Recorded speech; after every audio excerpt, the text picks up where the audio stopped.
Hi everyone. In this video, I will teach you how to use parameter in OQL query. So let's start. Just go to here. Here, I will create a new dataset. So just right click on this module, go to other and click on dataset. Give the name parameter. Click OK and select book name, comma, price from OQL Series. Just scroll down this and here you can see a parameters tab where we can add multiple parameters according to our need. So for this tutorial, I will add a single parameter. Just click here and give the parameter name like I am giving value, and you can give anything, and in the type we can select which type of parameter like object, boolean, date and time. So I am selecting integer and long. Click OK and just uncheck this range. Click OK and scroll up this. So why we are adding this? We write if we want to add where clause here. So how we can add here? Like where price greater than equal to. Suppose we want to pass this value dynamic, then how we can do this? So using this parameter, we can pass the dynamic value here. So let's see how we can use the parameter. Just erase this and use dollar, and you can see we are able to access our parameter here. Just click here. Now save this. Now just create a new microflow to execute this OQL.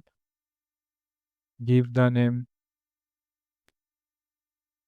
ds book list parameter. Click OK. And here first create a variable. Open this and select the variable type which we selected in the query. So in our case integer and long, and pass the value. Suppose I am passing 200. Here search OQL and you can see we have multiple parameters like boolean, date, time and decimal. So in our case we have an integer and long. So just take this, just open this, and here we have to pass the exact parameter name which we gave in the OQL query. So in our case the parameter name is value. We have to pass the exact name here. Click OK. So you can see in our case the parameter name is value. That's why I am passing here value. And in the value we have to select this parameter.